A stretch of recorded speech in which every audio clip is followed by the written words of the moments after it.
3 రోజుల క్రితం వచ్చిన అన్నోన్ బాడీ చూపించండి. ఏ బాడీ? ఆ చుడిదార్ కురపిల్లదా, రైలు కింద తలకాయ పెట్టిన కురవడదా? మన పెద్ద కప్పులేటి ఏరియాలో కళ్యాణ మండపం ఎదురుగా యాక్సిడెంట్ అయిన ముసలావిడ. ముందు వస్తువులు తీసుకొస్తాను, ఆవిడ వినేమో చూడండి, తర్వాత బాడీ చూపిస్తాను.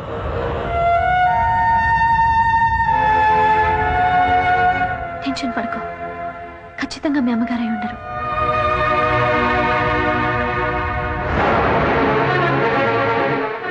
ఒకటి పట్టుకో.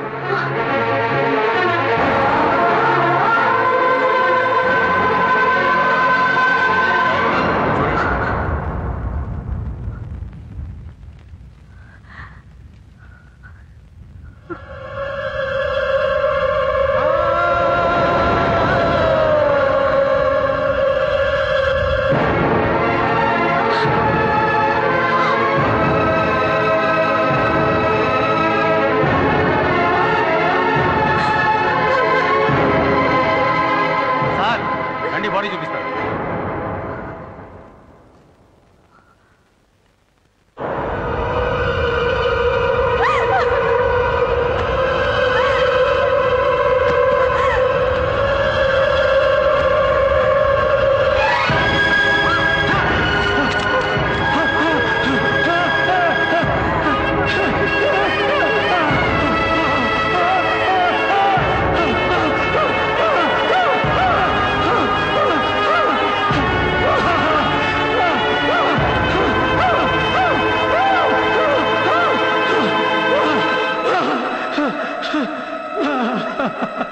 ఏమైందో ఏంటో, ఆ నవమా కళ్యాణ మండపం ఎదురుగా అంత ట్రాఫిక్లో శవం నడిచినట్టు నచ్చింది.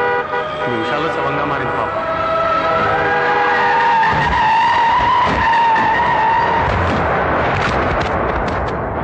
నేను గ్రాండ్గా పెద్ద కాపు లేఅవుట్ ఏరియాలో కళ్యాణ మండపం ఫిక్స్ చేసి మీ పెళ్లి ఏర్పాట్లు చేస్తుంటే ఈ సమయంలో వాళ్ళమ్మ మిస్ అయిందా?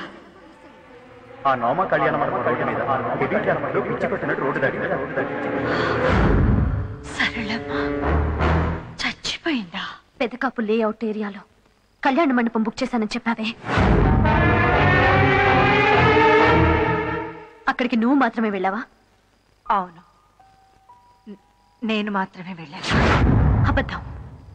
సరళమ్మని కూడా తీసుకునే వెళ్ళావు. ఎవరు చెప్పారు? సరళమ్మ చనిపోయింది ఆ కళ్యాణ మండపం ఎదురుగా ఉన్న మెయిన్ రోడ్ లో అని ఎప్పుడైతే నాకు తెలిసిందో అప్పుడే ఆమె చావుకు కారణం నువ్వే అని తెలుసుకున్నాను. నో, ఆవిడ అక్కడికి తీసుకువెళ్ళింది, మాట్లాడింది నిజం, కానీ ఆవిడ చావుకి కారణం మాత్రం నేను కాదు. మరెవరు? ఆవిడ స్థితి పరిస్థితి మన అంతస్తుకు సరిపోమన్న నిజాన్ని ఆవిడ జీర్ణించుకోలేకపోయింది. అందుకే సరళమ్మ చనిపోయింది. నా దగ్గర అన్ని ఒప్పుకున్నట్టు మాట్లాడి ఆవిడ దగ్గర మరోలా మాట్లాడావు కదూ? నాకిష్టమైంది మాత్రమే ఇంతకాలం చేసిన నువ్వు నాకిష్టం లేనిది నాకు తెలియకుండా చేశావు. అలాంటిదే ఇది కూడా. మాస్ డాన్స్ రీసెర్చ్ కోసమని ఆ హాస్టల్లో సెటిల్ అయ్యి అక్కడున్న ఒక లో క్లాస్ లేబర్ని ప్రేమిస్తే నేను ఒప్పుకుంటానా? అసలు నీ రేంజ్ ఏంటో మన లైఫ్ ఏంటో ఆ సరళమ్మ దాని కొడుకు తెలుసుకోవద్దా? మన ఆస్తి సముద్రం అంతా, వాళ్ళ బ్రతుకు గుడిసంతా. ఆ సముద్రం కోసం గుడిసె ఆశపడితే అది అందులోనే మునిగిపోతుంది. అదే సరళమ్మ విషయంలో కూడా జరిగింది. దీనికి నువ్వు నేను బాధపడవలసిన అవసరం. నువ్వు చేరాల్సిన స్కూలు, చదువుకున్న కాలేజ్, నువ్వు కట్టుకున్న చీర నుంచి నువ్వు కట్టబోయే మ్యూజిక్ కాలేజ్ వరకు 1000 డిజైన్లు చూస్తే గానీ డిసైడ్ చేయని మీ అమ్మ జీవితాంతం నిన్ను కట్టుకుని బ్రతకాల్సిన వాడు ఎలా ఉండాలో, వాడి రేంజ్ ఏంటో, వాడి స్టేటస్ ఏంటో తెలుసుకోకుండానే డిసైడ్ చేస్తుందని ఎలా అనుకున్నావు భైరవి? అన్ని స్థాయిలు ఆలోచించే మా నాన్నతో తాళి కట్టించుకున్నావు. మరెందుకు పెళ్ళైన 4 ఏళ్లకే వీధికేకి విడాకులు తీసుకున్నావు? సో నీ లైఫ్ సెట్ చేసుకోవడమే నీ వల్ల కాలేదు. నా లైఫ్ డిసైడ్ చేస్తావా? Shut up.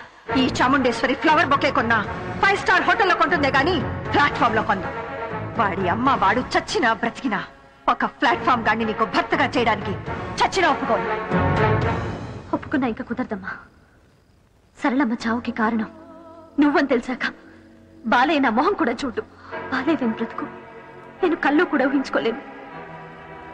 సరళమ్మ చావుని బాలయ్యకి నువ్వు బహుమతిగా ఇచ్చావు. అలాగే నేను కూడా నీకు బహుమతిని ఇవ్వబోతున్నాను. అతనికి అమ్మ లేదు, ఇక నీకు కూతురు కూడా లేదు. భైరవి, భైరవి.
చాముండేశ్వరి గారి అహంకారానికి నా తల్లి భైరవి బలయ్యారు. నా తలరాతను మార్చిన భైరవిని నడి రోడ్డు మీద గీతగా మాత్రమే చూడగలిగాను. కనీసం శవాన్ని కూడా చూడలేకపోయాను. నా తల్లి భైరవి కాలనీ వాళ్ళు అందరినీ పోగొట్టుకున్న నేను ప్రాణమున్న శవంగా మిగిలిపోయాను. ఏం చెయ్యాలి? ఏం చేయడం కోసం బతకాలి? పిచ్చెక్కించే ఆలోచనలతో పిచ్చివాడినైపోయాను. కళ్ళు ఉండి గుడ్డివాడిని అయిపోయాను. చీకట్లో గుడ్డివాడి ప్రయాణం ఎందుకు? ఎక్కడికి? తెలియని పయనం. అలా దారి తెన్ను లేకుండా సాగిపోతున్న నాకు ఓ రోజు గంగానదిలో నా భైరవి కలలా కనిపించింది. ఏంటి బాలయ్య ఇది? నీ జీవితం ఇలా ముగిసిపోవడానికేనా నేను నిన్ను ప్రేమించింది? నన్ను మీ అమ్మగారిని నీ నుంచి దూరం చేసిన వాళ్ళకి నువ్వు గుణపాఠం చెప్పవా? నువ్వు బ్రతకాలి. నీకోసం బ్రతికే వాళ్ళ కోసం నువ్వేంటో నిరూపించాలి.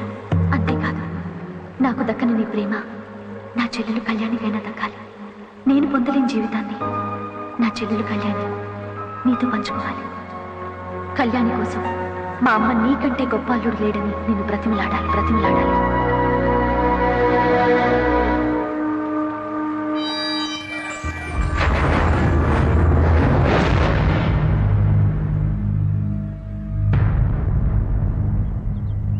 ఏ చాముండేశ్వరి ఈ బాలయ్య గురించి కేరా ప్లాట్ఫామ్ అని నీచంగా మాట్లాడిందో ఆ చాముండేశ్వరి నోటితోనే నన్ను నా ప్రతిభను పొగడేలా చేశాను. ఏ చాముండేశ్వరి తన కూతుర్ని చేసుకునే అర్హత బాలయ్యకు లేదని నా నుంచి నా తల్లిని నా భైరవిని వేరు చేసిందో అదే చాముండేశ్వరి తన చిన్న కూతురు కళ్యాణిని పెళ్లి చేసుకోమని బతిమిలాడేలా చేశాను. చెప్పండి చాముండేశ్వరి గారు, ఇప్పుడు మీ అమ్మాయి కళ్యాణికి తాడి కట్టి తీసుకెళ్లి ఏం చేయమంటారు? ఇంకో ఇడ్లీ కొట్టు పెట్టించమంటారా? ఇడ్లీలు ఎలా వేయాలో, చట్నీ ఎలా రుబ్బాలో నేర్పించమంటారా?